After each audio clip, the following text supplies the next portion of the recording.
Many say that at the moment of death, life flashes before our eyes. But is that really all there is? The story you're about to hear reveals something much deeper and unexpected. Penny, it's over to you. My name is Penny Whitbrow, and in 2015 I had a near-death experience after a severe allergic reaction. It all started when I went into anaphylactic shock and stopped breathing. I had a known allergy to seafood and always carried an EpiPen. I used one as soon as the symptoms began and rushed to the hospital, but I wasn't sure what had triggered the reaction. When I arrived at the hospital, I saw that the nurse on duty was someone I knew. That worried me, not about the hospital itself, but about the care I would receive from her specifically. I was struggling to breathe, barely able to speak, and could only manage to mumble that I was having an allergic reaction.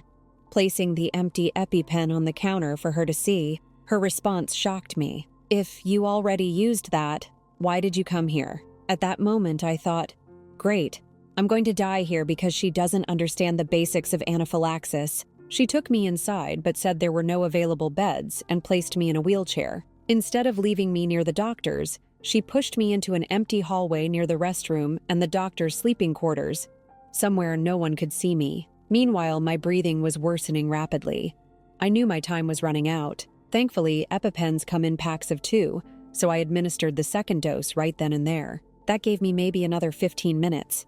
But soon after, I started experiencing stridor, a high-pitched wheezing sound, a clear sign that my throat was closing completely. A doctor heard it and immediately ran over to me. "Oh my God!" she exclaimed, pushing my wheelchair into the first available room. The problem was that, at that point, my veins had already collapsed due to anaphylaxis. They couldn't insert an IV line.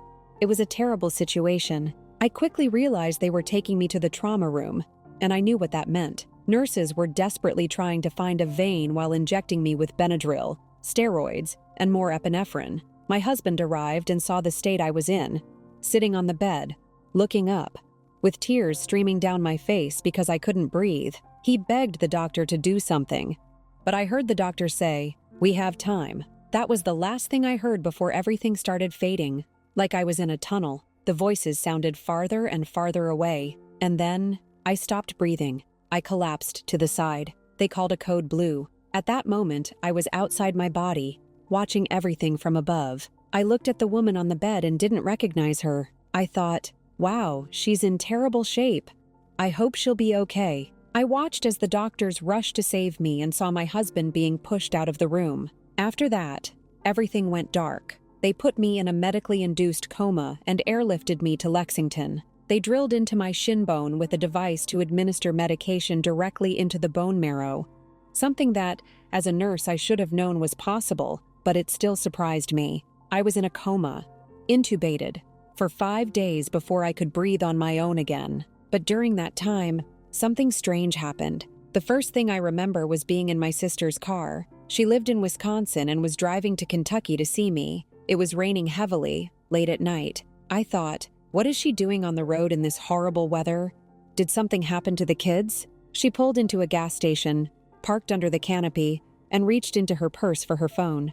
I leaned forward, watching her. I didn't want to scare her because I knew something was off. I couldn't feel my body. I didn't have the same density as before. I noticed that her clothes were wrinkled and mismatched, like she had thrown them on in the dark. She pulled out her phone and typed, "Hang in there, I'm coming." Later, when I woke up, I saw that same message on her phone and knew that I had really been there in some way. That was just the beginning of the strange things that happened next. The darkness was absolute. I had never experienced anything like it before. There was no way to tell if the space around me was large or small. I simply was, not standing, not lying down, with no sense of what was supporting me. I tried to move, but something held me in place. The air felt increasingly scarce, and a suffocating sensation took over. I am extremely claustrophobic, so I panicked. But then came something I called the deep sleep, a kind of numbness that would wash over me and make me black out. This happened over and over again.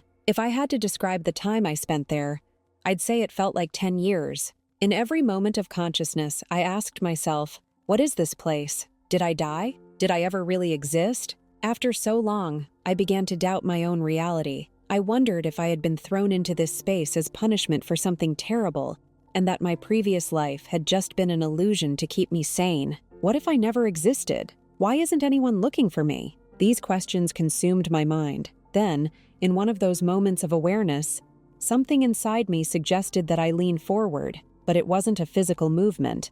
It was as if my entire being tilted forward all at once. Suddenly, I realized I could move in that direction.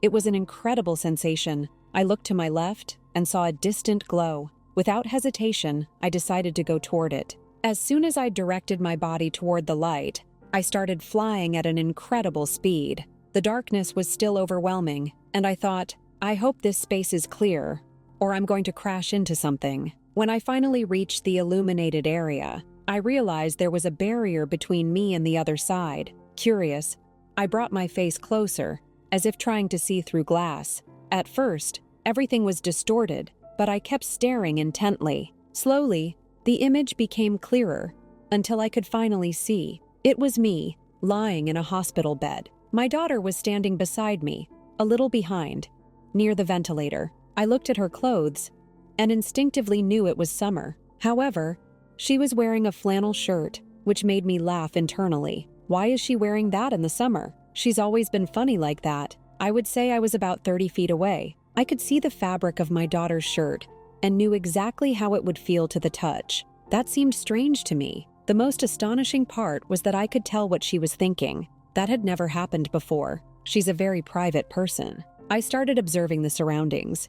I noticed I had soft restraints on my hands to prevent movement. I checked the medications around me and my vital signs. I knew I was in critical condition but stable. I was in a coma and recognized the drugs being used to keep me under. So I thought, okay, I'm in a coma, but eventually I'll wake up and everything will go back to normal. Somehow, that thought was reassuring. Either I would survive and return to my body, or I would die and finally escape the darkness. I focused on my daughter again. I could feel her emotions and hear her thoughts. She was terrified. That broke me inside because she never shows fear. She would never share something like that with me. I reached out my hands to pull her close and hug her, but my hands slammed against the invisible barrier. I panicked. I screamed at God, asking why he was doing this to me. What had I done to deserve this torment? Frustration and anger consumed me, and suddenly, I was yanked back into the darkness. I woke up again. Now I knew how to move.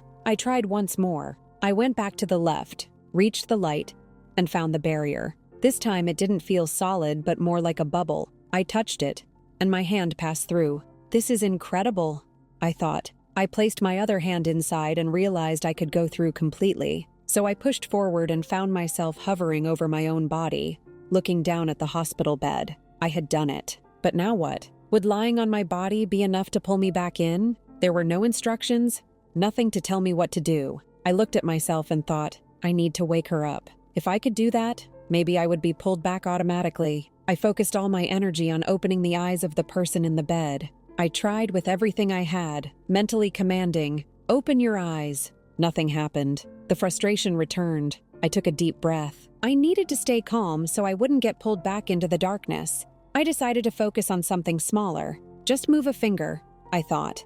That's all. I concentrated on my own finger and willed it to move. Come on, move that finger. But nothing happened. It was the most frustrating experience of my life. I was pulled back again, but this time only to the other side of the wall, without fully returning. I started to realize that this couldn't be an accident. I was there for a reason. There was something I needed to learn or understand. How did I get to this place? And then, as if it came from the depths of my soul, a voice said to me, "You created this place." When I heard that, I wasn't surprised.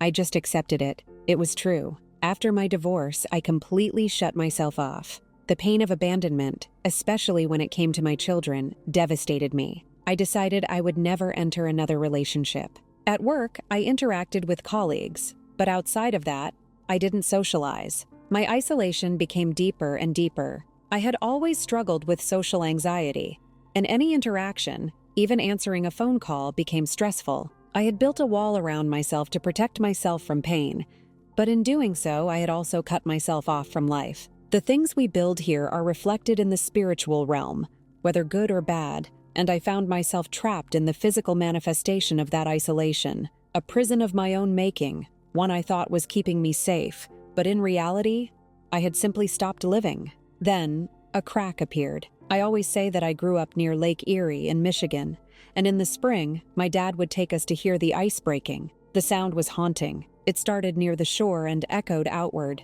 It was terrifying, but also mesmerizing. When this crack appeared in the darkness, light began to seep in, and I knew, I'm getting out of here. I can do this. The fissure grew like an eggshell breaking apart, and then a brilliant light emerged. A vast presence began to approach. I'm not alone, I thought. The light took on a feminine form and, without touching me, wrapped me in a deep embrace. She held me against her chest, and pieces of darkness shattered around us.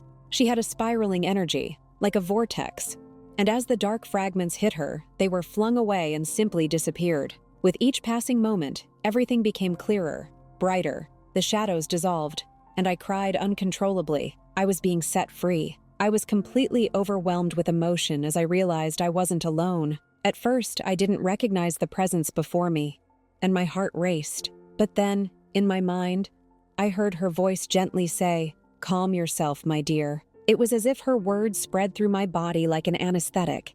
Impossible to resist. A deep calm washed over me. And suddenly, the need to understand who she was became my focus. I looked up and found myself staring into her incredibly green eyes. Above them, a cascade of fiery red-orange hair that looked like flames. That's when I realized, oh my God, it's my grandmother. My grandmother was always a force of nature. People either loved her or feared her. She worked in a steel stamping factory under terrible conditions. One day, a friend of hers had her arm crushed by a machine and was immediately fired. No medical assistance, no compensation. This enraged my grandmother. She decided to start a union to protect the workers. This was in 1973 or 74. At the time, the factory she worked in was mostly women, while the factories with men were already unionized. She knew the fight would be difficult, but she pushed forward. Then one night, she didn't come home. I waited on the porch, anxious. As it got darker, my mother started worrying too. Hours later, a black car pulled up in front of our house. The door opened, and my grandmother was thrown onto the sidewalk as the car sped off into the night. My father ran to help her, and she told him that the factory owners had taken her to the Detroit River and threatened to kill her if she continued with the unionization efforts. But she didn't back down. She fought until the union was formed. Because that's who my grandmother was. My husband would say she had an exaggerated sense of justice. I inherited that from her. And there she was, standing in front of me, alive. Or rather, she had never died. There is no death, she said. You know this. You learned it when you were a child, but I denied it. I didn't remember ever learning that. Then, with complete serenity, she said, energy cannot be created or destroyed, only transformed. That is God's law, borrowed by man. And at that moment, everything made sense. I had always been a believer. I always believed in God and hoped that heaven existed. But there, that truth revealed itself in an absolute way. She was offering me a certainty I had never had before. Not just an emotional certainty, but something solid. Your light cannot be extinguished, only transformed, she said. That comforted me in a way I can't even describe. She held me with such tenderness, such immense kindness, and I let myself sink into that feeling. But when I came back to awareness, I realized I was alone, floating in the light, and it was wonderful. Then, suddenly, everything shook. Not like thunder that makes a house tremble, but like an earthquake, one that spanned from the beginning of time to the end, shaking even things that had yet to exist. It was an intense sensation, like when a jet flies so low that you feel the vibration deep in your bones and organs. In that instant, I knew it was God. My mind started racing. He can read my thoughts. I need to remember something good I've done, but nothing came. So many years as a nurse, so many lives helped. Yet in that moment, my mind was completely blank. Then an even brighter light approached, and I heard the voice, I am. I had heard that phrase so many times, the great I am, but I had never truly understood it. In that moment, I did. He was there, the creator of everything. He existed, sustaining all things by his will. It gave me chills. Still trying to remember something good, I sensed that my life was about to be reviewed. He started with the good, which was a relief. I saw a scene in a grocery store. A woman in front of me at the checkout didn't have enough money to pay for her groceries. She was trying to decide what to put back. My heart clenched because I had been in that position before as a single mother. I knew that in moments like that, you give up what you need to keep what your kids want. She hesitated, picking up things like lotion to return, but keeping the boxed mac and cheese for her children. Without thinking, I reached into my purse and handed her the amount she was short. She looked embarrassed, hesitant to accept it, but I told her, "It's okay, I've been there. Don't put anything back." That memory filled me with emotion. God showed me that, through small actions, I was already part of something much greater than I had ever imagined. That small act in the grocery store had an impact I could have never foreseen. Years later, I saw that the woman I had helped was now volunteering at a food bank. She was assisting another woman who didn't have enough to buy food, and instead of letting her feel ashamed, she responded with kindness.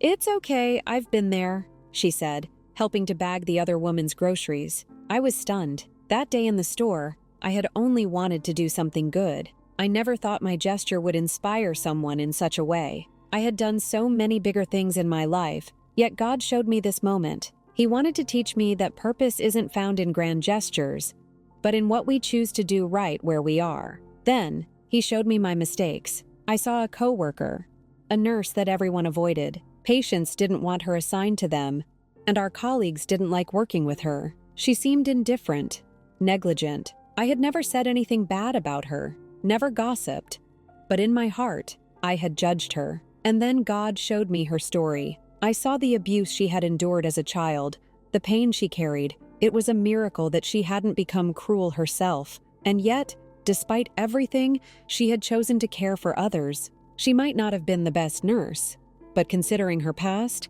simply showing up and trying was an act of courage. That's when I understood. Even without speaking, my thoughts carried energy. The negativity I held in my heart made it even harder for her to be who she was meant to be. My silent judgment was an extra weight on her shoulders. I realized that if I had focused on encouraging her strengths instead of just seeing her weaknesses, I could have made a difference. That experience changed me profoundly. Among so many remarkable moments, there was something I had never mentioned before. On the other side, you could create with your thoughts. If I thought of flowers, they appeared. But they weren't just ordinary flowers. Each one had a color that radiated beyond its petals, a unique fragrance, and a sound of its own, with all the melodies harmonizing perfectly. It was a symphony of beauty and life. I spent time flying with God. We soared over a body of water. He descended and passed beneath the surface, emerging completely dry. I followed him and did the same. We flew among birds, an experience that transcended anything I had ever known. But then came a crucial moment. God knew every part of me, and I had to decide whether I truly trusted him. I allowed his light to envelop me. It started at my feet, rose through my legs, my chest, my throat, and my mouth until I began to sing. Songs I had never heard before, yet they flowed from me with absolute perfection. The light kept rising, passing through my closed eyelids and reaching the greater light that was him. In that instant, everything made sense. Every doubt, every unanswered question dissolved. I understood everything. But then, a pain gripped my heart. Where were you when my children suffered? When their father abandoned us and they waited for a letter that never came? I endured the divorce, but they were just kids. Where were you? My question was filled with pain and resentment. God was unmoved. He simply responded with love. "My dear, you misunderstood me.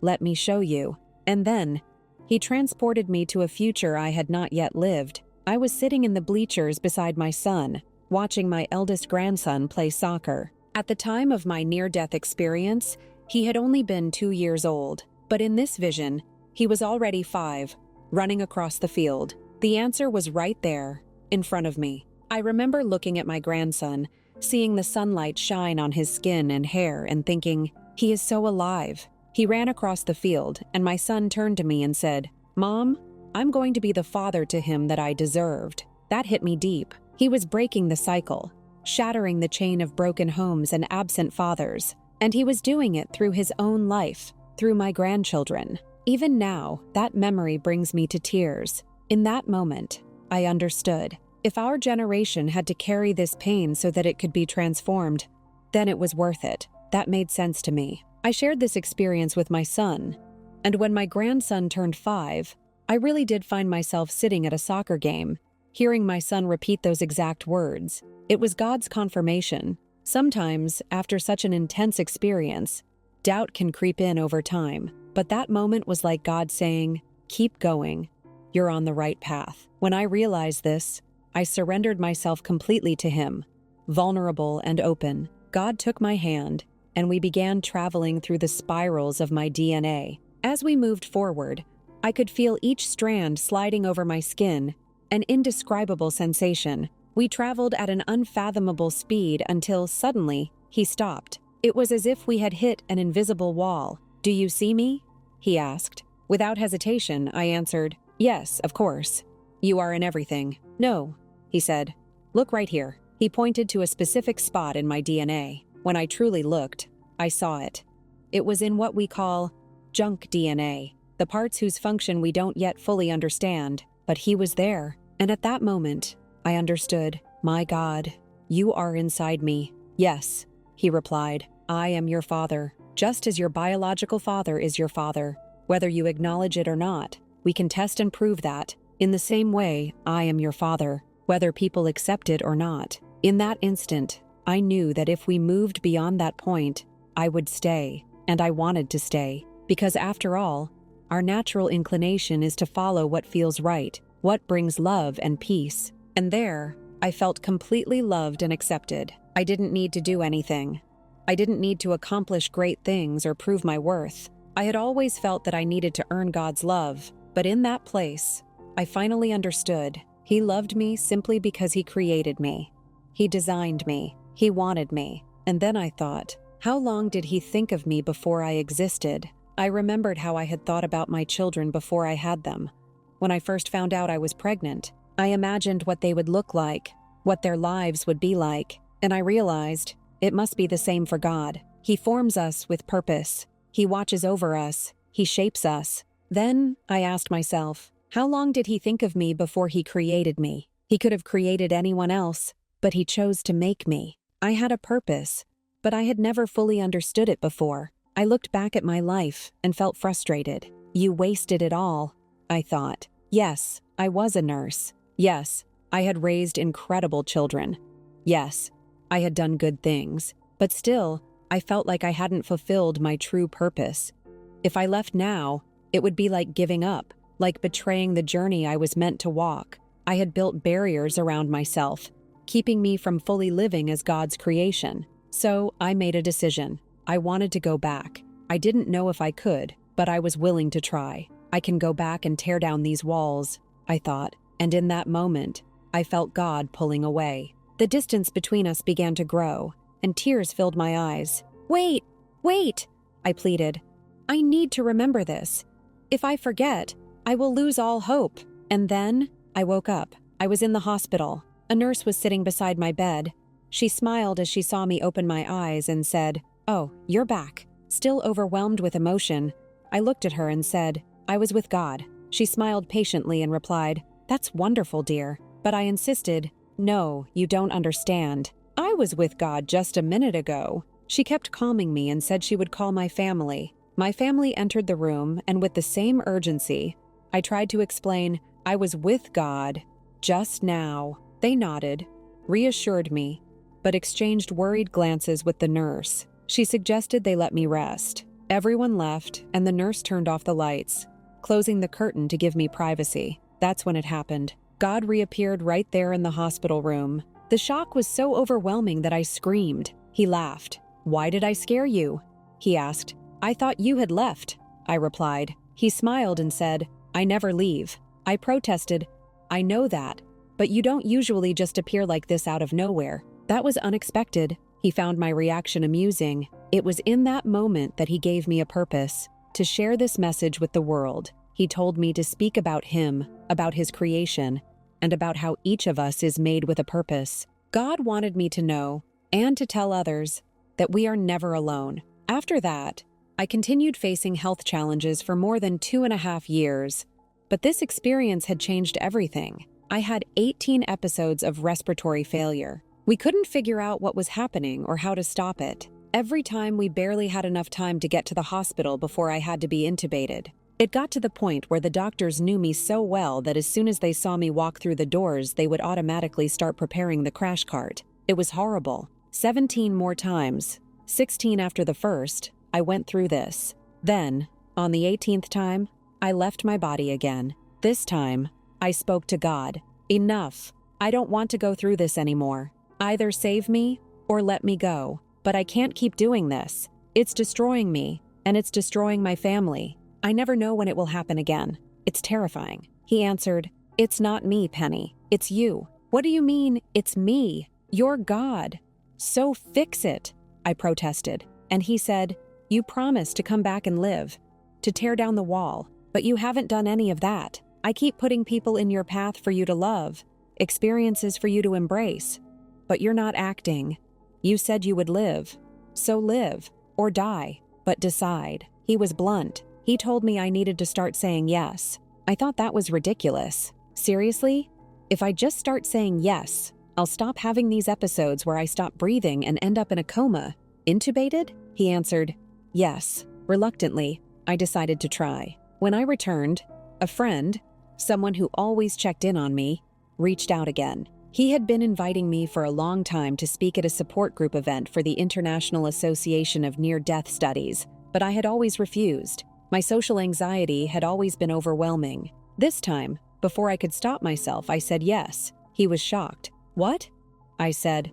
"Just hang up before I make an excuse.